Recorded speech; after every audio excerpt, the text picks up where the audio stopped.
The moment I saw my name tag at my son's wedding reception, I knew exactly what Vanessa Sterling Williams thought of me. Dorothy Williams. The charity case. Her wealthy family erupted in laughter as I stared at those cruel words written in her perfect calligraphy. I smiled politely, placed the tag on my navy blue dress that suddenly felt shabby next to their designer gowns, and quietly excused myself to make one phone call. By morning, they'd discover what real charity looks like. If you're watching this, subscribe and let me know where you're watching from. Let me tell you how we got here, because this story starts 6 months before that humiliating Saturday evening in June. My son Michael had fallen head over heels for Vanessa Sterling, a beautiful 29-year-old from old Connecticut money. The kind of money that builds wings on museums and names libraries after dead relatives. When Michael first brought her home, I could see the disdain in her perfectly sculpted features as she surveyed my modest living room with its worn furniture and family photos in drugstore frames. "How quaint," she'd said, her voice dripping with false sweetness. "It's so refreshing to see someone who isn't obsessed with material things." Even then, I bit my tongue. My boy was happy, and at 42, he deserved love. If only he could have seen past her beauty to the coldness underneath. But love, as I've learned in my 68 years, makes fools of the wisest men. The engagement party was my first real taste of what I was up against. Held at the Sterling family estate in Greenwich, it was a showcase of wealth that made my head spin. Crystal chandeliers hung from ceilings painted by artists whose names I recognized from museum placards. The guest list read like a social register, filled with people whose conversations centered on yacht clubs and charity galas I'd never be invited to attend. Michael's mother-in-law, Patricia Sterling, had introduced me to her friends, her tone suggesting I was something unfortunate that had attached itself to her daughter's happiness. "She's from Ohio." The way she said it made Ohio sound like a third-world country, but I played my part. I smiled, complimented the hors d'oeuvres, and pretended not to notice how conversations died when I approached. After all, I had my reasons for staying quiet. Some games require patience, and I've always been very, very patient. The wedding planning process revealed just how deep the Sterling family's contempt ran. Every decision was made without consulting me, despite my repeated offers to help. When I suggested contributing to the rehearsal dinner, Patricia Sterling had actually laughed out loud. "Oh, Dorothy, how sweet," she'd cooed. "But we simply couldn't allow you to strain your limited resources. This is going to be quite expensive, you understand." Limited resources. If only she knew. But I kept playing the role of the struggling widow, the woman who cleaned houses and took odd jobs to make ends meet. It wasn't entirely false. I had done those things, just not recently. Not for the past 3 years, since my dear Harold passed and left me his little empire. But the Sterlings didn't need to know that. Not yet. Michael tried to include me, bless his heart. He'd call with updates about venue bookings and menu tastings, always apologizing for another event I somehow wasn't invited to. "Mom, I'm sure it was just an oversight," he'd say, when I mentioned missing the cake testing or the flower selection meeting. "Vanessa's been so stressed with all the planning." Stressed. Yes, I imagine coordinating a $200,000 wedding while simultaneously planning ways to exclude your future mother-in-law would be exhausting work. The bridal shower was particularly enlightening. I wasn't invited, of course, but Michael insisted Vanessa reconsider. "It would mean so much to Mom," he'd pleaded. So she extended a last-minute invitation, the kind that makes it clear you're only welcome because someone forced the issue. I arrived at the country club bearing a modest gift, a simple crystal vase from Macy's. Nothing too expensive for someone in my supposed financial situation. The other gifts were works of art: Hermes scarves, Tiffany jewelry, silk lingerie that cost more than most people's rent. When Vanessa opened my gift, she held it up with the same expression you'd use for roadkill. "How practical," she announced to the room. "Every bride needs something from the discount store." The laughter that followed wasn't kind. It was the sound wealthy people make when they encounter something beneath their notice. But I just smiled and sipped my champagne, making mental notes about each woman's face. Each cruel chuckle. Information, I've learned, is far more valuable than pride. The wedding day dawned perfect. Cloudless sky, gentle breeze, the kind of weather that photographers dream about. The Sterling estate had been transformed into something from a fairy tale, with white roses climbing trellises and string quartets positioned throughout the gardens. It was beautiful, I'll give them that. Money, whatever its source, can certainly buy beauty. I'd chosen my outfit carefully, a navy blue dress from Nordstrom Rack, simple but elegant. Nothing that would upstage the bride or draw unwanted attention from the wedding photographer. I wanted to blend in, to be forgettable. Sometimes the best revenge starts with being underestimated. The ceremony was lovely, watching Michael's face as Vanessa walked down the aisle in her $15,000 Vera Wang gown.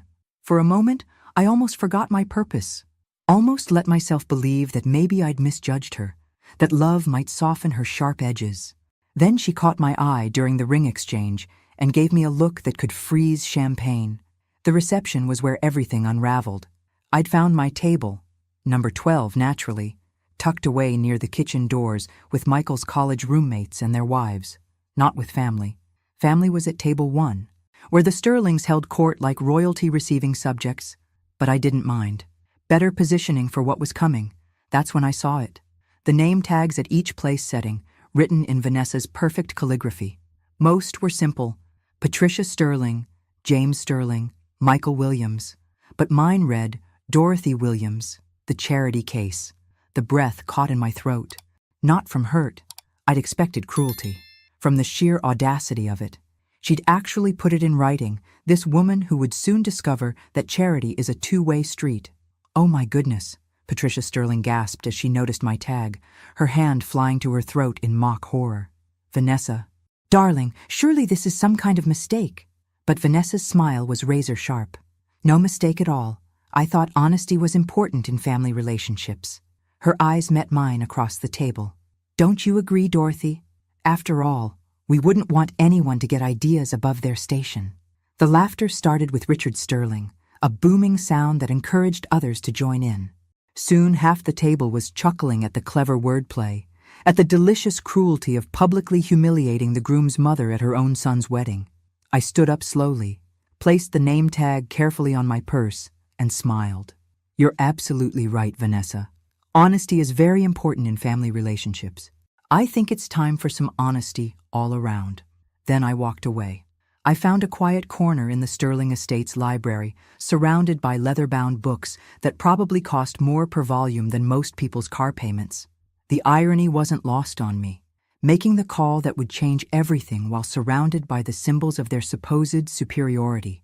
My fingers didn't shake as I dialed. They should have, considering what I was about to set in motion. But I've never been one for dramatics. Just cold, calculated action when the situation demands it. Robert, it's Dorothy. I know it's Saturday evening, but I need you to execute the Sterling portfolio adjustments we discussed. All of them, tonight. Robert Hayes has been my attorney for 15 years, since before Harold died and left me his business empire. He's also one of the few people who knows exactly how much that empire is worth. When he cleared his throat on the other end of the line, I could hear the concern in his voice. Dorothy, are you certain? Once we pull those investments, there's no going back. The ripple effects will be significant. I'm very certain. And Robert, activate the accelerated payment clauses on the Sterling Holdings loans. All of them. A long pause. That will trigger immediate default proceedings. Richard Sterling won't have 72 hours to respond. 48 hours should be sufficient. I watched through the library window as wedding guests mingled on the terrace, champagne glasses catching the evening light like tiny suns. After all, we wouldn't want to be unreasonable. And if they try to negotiate? I thought about Vanessa's name tag, about the laughter, about 3 years of careful planning leading to this moment. Tell them the charity case sends her regards. After ending the call, I slipped back to the reception long enough to kiss Michael goodbye and congratulate the happy couple. Vanessa was radiant in her triumph, accepting compliments on her honesty with false modesty that made my teeth ache. She had no idea she'd just triggered her own financial apocalypse. Leaving so early? She asked as I approached the head table. But we haven't even cut the cake yet. I'm sure you'll manage without me, I replied sweetly. After all, you're so good at making do with less. Her laugh tinkled like breaking glass. Oh, Dorothy, you're so funny. I do hope we can maintain this understanding between us. Understanding. Yes, we definitely had an understanding now. She understood that she could humiliate me publicly and face no consequences. I understood exactly who she was beneath the beautiful surface. What she didn't understand yet was who I was beneath mine. The next morning, I sat on my small apartment balcony with coffee and waited. By my calculations, Richard Sterling would receive the first notification around 8 a.m. The banks didn't waste time when billions were at stake, even on Sundays. People always assume that money talks, but in my experience, it whispers. The real power lies in knowing which whispers to listen to and which ones to ignore. Harold taught me that during our 35 years of marriage, as he built his investment company from a one-room office into a financial empire that touched every major market on the East Coast. When he died 3 years ago, everyone expected me to sell. A widow in her 60s, they assumed, would want to simplify her life, maybe buy a nice condo in Florida and live off the interest. They didn't expect me to step into Harold's shoes and discover I had a natural talent for seeing the weak spots in other people's financial armor. The Sterling family had been particularly easy to research. Old money, they called themselves. But like many old money families, their wealth was more reputation than reality. The family business, Sterling Holdings, survived on leveraged investments and carefully managed debt. Remove the right pieces from their financial Jenga tower, and the whole structure would collapse. What made it delicious was how easy they'd made it. Richard Sterling worked for Meridian Financial, one of the companies in my portfolio. He had no idea that the little old lady his daughter-in-law loved to mock actually controlled his paycheck. Patricia Sterling's charity boards all depended on grants from the Williams Foundation. Harold's final gift to me, disguised under a name so common they'd never made the connection. Even their house, that magnificent estate where they'd held the wedding, was mortgaged through Sterling Holdings' credit line. A credit line that, as of 8 a.m. this morning, would be in default. My phone buzzed at 8:17 a.m. Michael. Mom? I just got the strangest call from Vanessa. She's crying about some kind of financial emergency. Her dad got calls from lawyers this morning, something about investments and loan defaults. Do you know anything about this?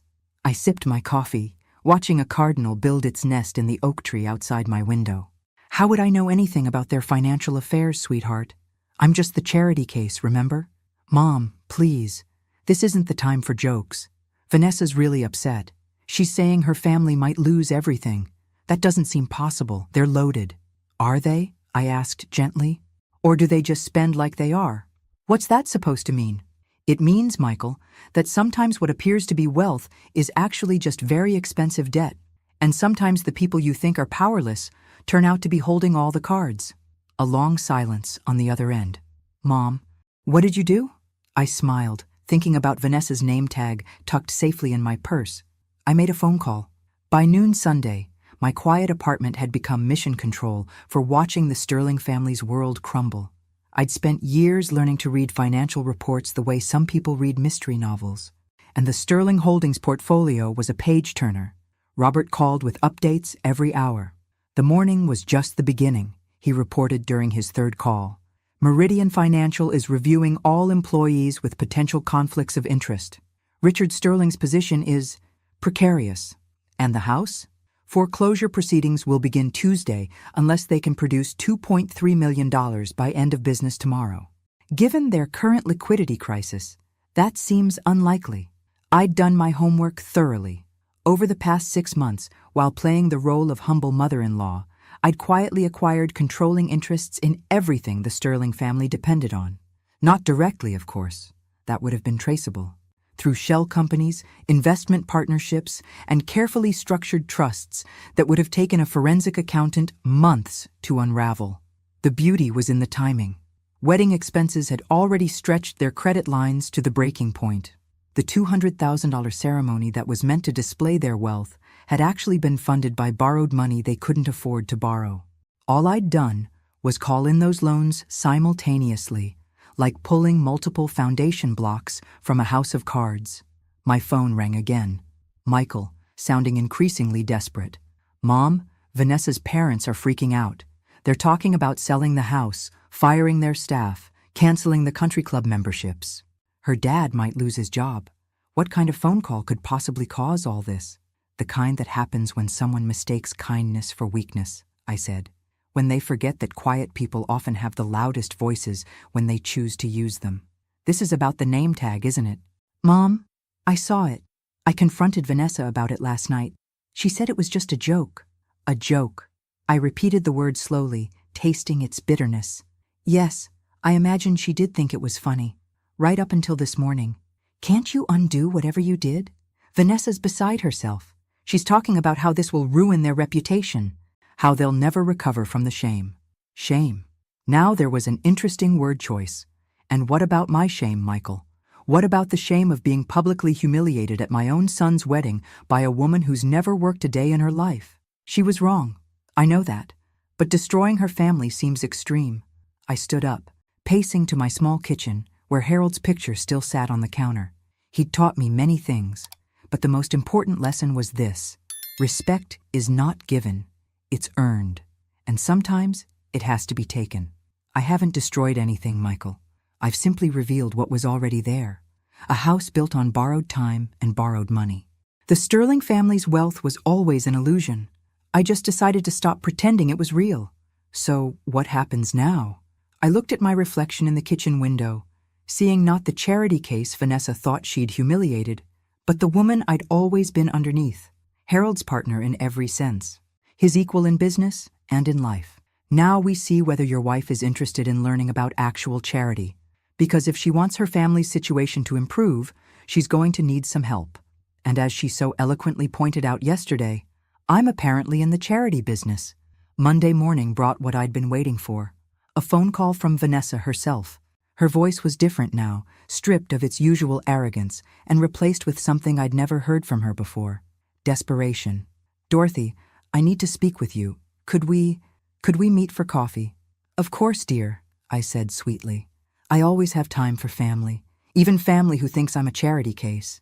The silence on the other end was telling. About that, she began, but I cut her off. Let's meet at Marlowe's Diner on 5th Street. 1 o'clock. I assume you know where it is.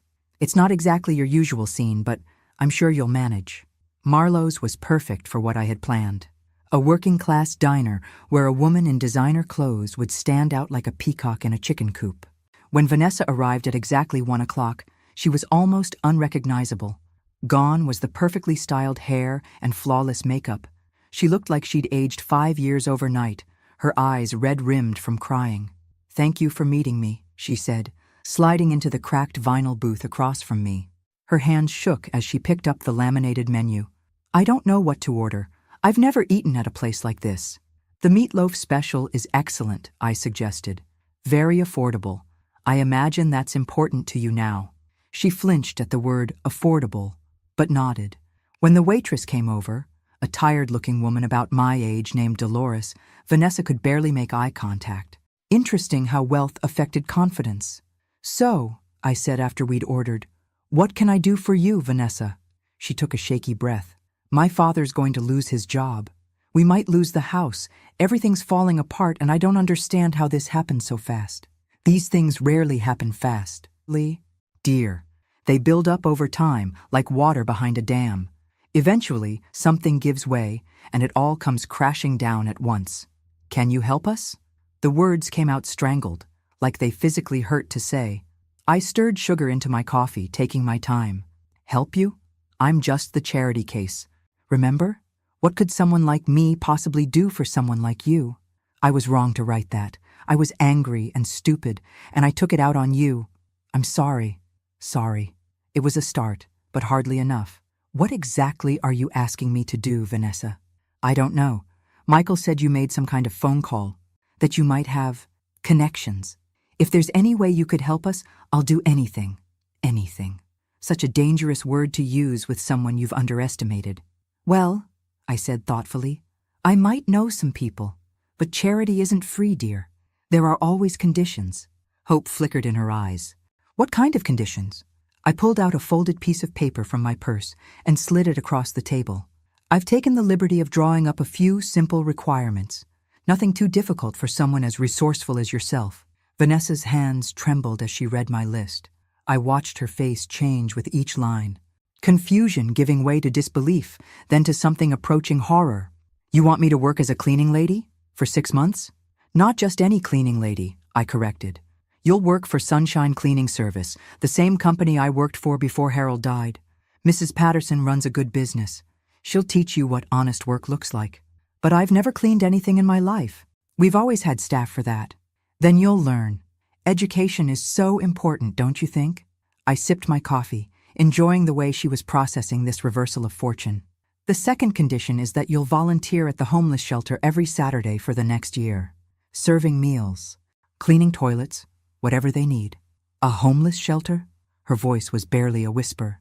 The very same one your mother's charity board pretends to support but has never actually visited. You'll get to meet the people you've been helping from a distance all these years.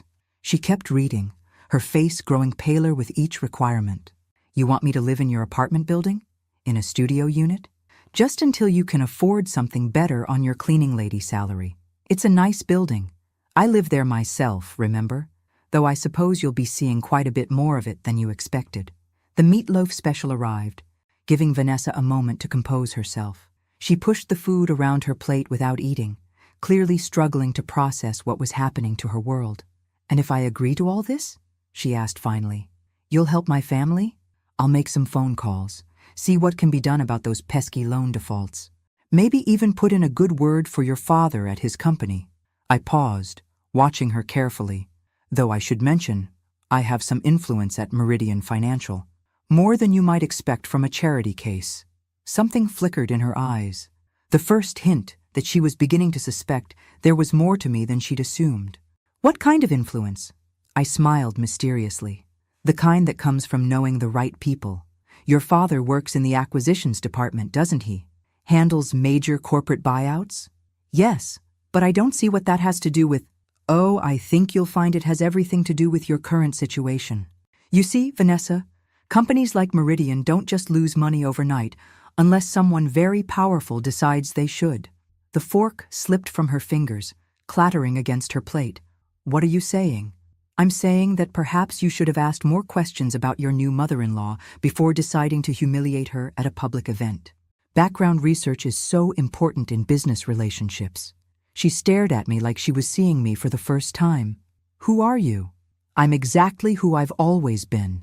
The woman who raised your husband to be a good man. The woman who's watched you treat him like an accessory to your social status. The woman who's about to give you a choice that will determine your family's future. I reached across the table and tapped my list of conditions. You have 24 hours to decide. Accept my terms and I'll consider helping your family. Refuse, and by Friday, you'll be learning exactly what real charity looks like when you're on the receiving end.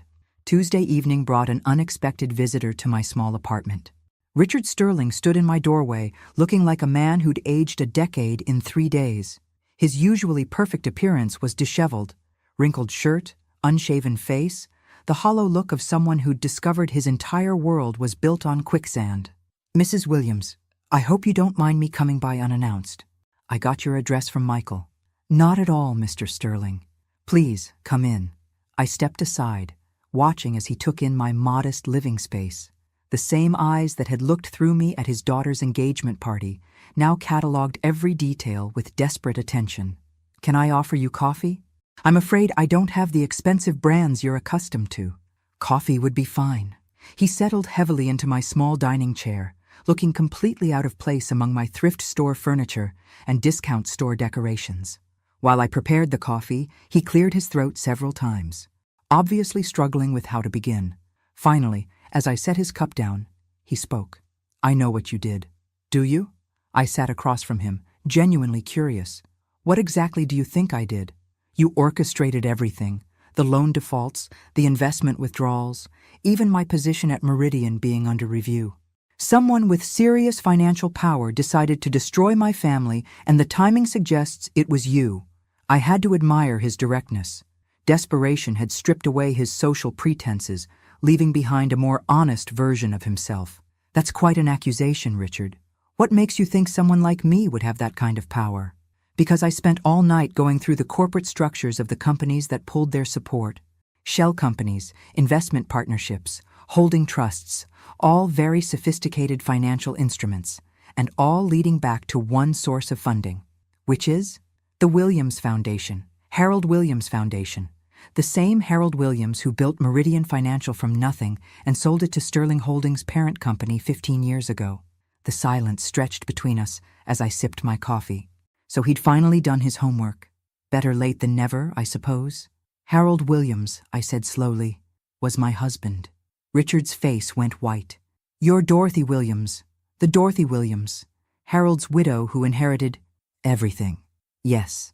I set down my cup with deliberate care, including controlling interest in the parent company that owns Sterling Holdings, including the investment firm that handles your family's portfolio, including, as of last year, 60% ownership in Meridian Financial itself. The coffee cup slipped from his hands, shattering against my linoleum floor.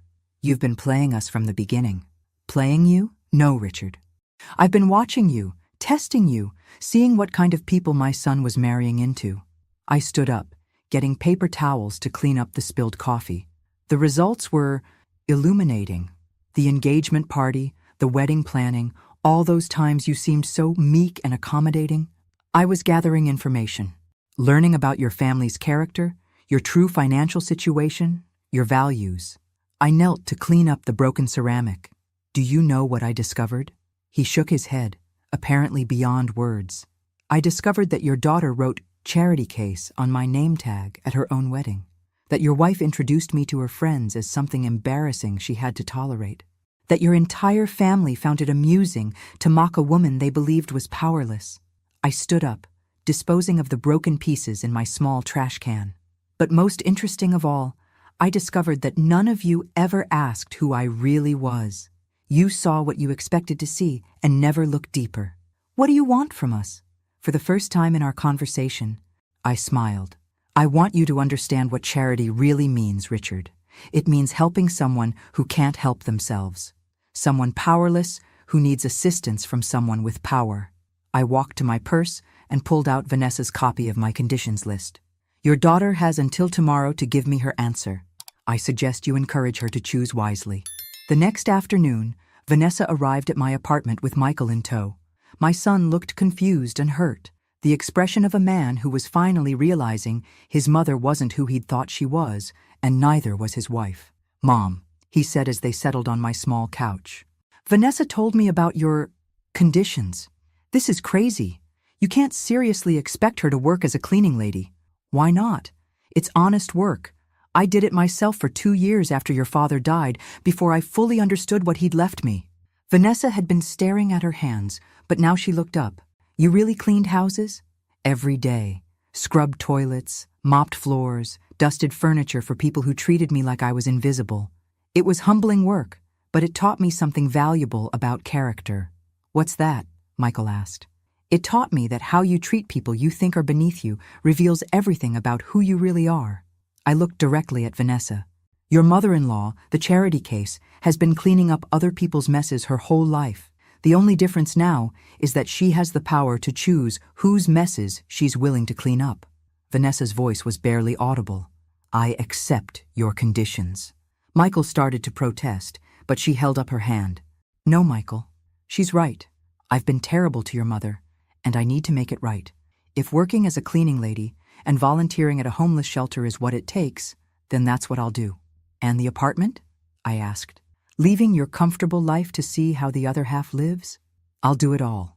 Tears were streaming down her face now. I was wrong about everything.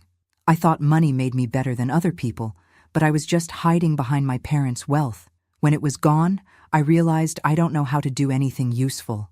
I studied her face, looking for signs of deception, but saw only genuine remorse and fear. This isn't a punishment.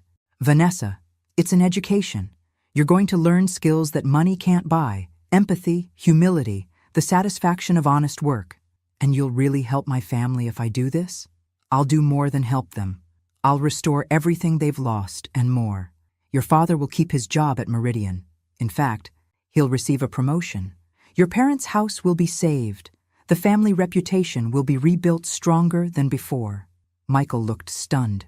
How can you promise all that? I walked to my small desk and pulled out a folder I'd been saving for this moment, because I own the companies involved. All of them. Your mother-in-law isn't just wealthy, Michael. She's one of the most powerful women in American finance. Harold built an empire, and when he died, he left it all to me. I spread the documents across my coffee table. Corporate ownership papers, bank statements, investment portfolios. The numbers were staggering enough to make Michael sink back into his chair. The Williams Foundation controls over $12 billion in assets. I have majority stakes in 17 major corporations, including Meridian Financial, Sterling Holdings parent company, and most of the banks that were threatening foreclosure. Vanessa was staring at the papers like they were written in a foreign language. You could have stopped all this any time. Of course I could have. But then, how would you have learned what really matters in life? This was all a test? I nodded. The most important test you'll ever take. And you failed it spectacularly when you wrote charity case on my name tag. But failure doesn't have to be final. Vanessa, sometimes it's just the beginning of real education. Michael was shaking his head in amazement. Mom, why didn't you ever tell me about any of this? Because I wanted you to love me for who I am, not what I own. Money changes people, Michael. It makes them see dollar signs instead of human hearts. I needed to know that my family loved Dorothy the person, not Dorothy the billionaire. I looked at both of them, sitting on my discount furniture in my modest apartment. Now you understand why I live simply, why I choose to drive a 10-year-old car and shop at discount stores. Real wealth isn't about what you spend. It's about having the power to help people and the wisdom to know when they deserve it. 6 months later, I stood in the lobby of Meridian Financial, watching Vanessa scrub the marble floors. Her once perfect manicure was gone, her hands rough from honest work. She wore the blue uniform of Sunshine Cleaning Service with something I'd never seen from her before: pride. Mrs. Williams, she said, looking up from her work. I didn't expect to see you here. I had a board meeting upstairs. Thought I'd check on how you're adjusting to your new life. She sat back on her heels, wiping sweat from her forehead. It's hard work, but I'm learning things I never knew about myself. Did you know I'm actually good with my hands? Mrs. Patterson says I have a natural talent for detail work. I'm not surprised. You always had an eye for perfection. You just needed to apply it to something meaningful. Over the past 6 months, I'd watched Vanessa transform. The shallow socialite who'd humiliated me at her wedding had gradually disappeared, replaced by someone who understood the value of work, the dignity of service, and the importance of treating everyone with respect. How are things at the homeless shelter? Her face lit up. Another change I'd never seen before. Amazing. There's this little girl, Maria, who comes in with her mother every Saturday. She's teaching me Spanish and I'm helping her with her homework. I never realized how much I could learn from people I used to think were beneath me. And the apartment? Small but comfortable. I'm actually going to be sorry to leave it when my 6 months are up. She paused, studying my face. That is, if you're really going to hold up your end of the bargain. Oh, I think you'll find I'm very good at keeping promises. I reached into my purse and pulled out a sealed envelope. Your father's promotion was announced this morning. Senior Vice President of Acquisitions, with a significant salary increase. Her hands shook as she opened the envelope and read the official letter. How did you? I told you, dear. I own the company. Your parents' house is also being transferred into a family trust that will ensure it can never be lost to creditors again. Consider it my wedding gift to you and Michael. Tears were streaming down her face, cutting tracks through the dust on her cheeks. Why are you doing this? After how badly I treated you? Because you passed the real test, Vanessa. Not the one where you failed to show me basic human respect, but the one where you chose to change instead of making excuses. Character isn't about never falling down. It's about getting back up and becoming better than you were before. I helped her to her feet, and for the first time since I'd known her, she looked me directly in the eyes as an equal. The charity case, she said softly, turned out to be the one offering charity. That's how charity is supposed to work, I replied. Those who have the most give to those who need it most. I needed to know you were worth saving. You needed to discover who you could become when everything was stripped away. As I walked toward the elevator, she called after me. Dorothy, will you come to dinner Sunday? I'm cooking for the first time in my life. It probably won't be very good, but... I turned back, smiling. I'd be honored. After all, We're family now. Real family. The kind built on respect and love instead of obligation and appearances. The elevator doors closed, but through the glass I could see Vanessa returning to her work with renewed purpose. She'd learned the most important lesson I could teach her. True wealth isn't measured in dollars, but in the lives you touch and the people you lift up along the way. At my son's wedding, his new wife had written my name tag as the charity case. She'd expected laughter and got education instead. Sometimes, the best revenge is helping someone become the person they were always capable of being. And sometimes, the greatest charity we can offer is the chance to discover our own capacity for grace. Thanks for listening. Don't forget to subscribe and feel free to share your story in the comments. Your voice matters.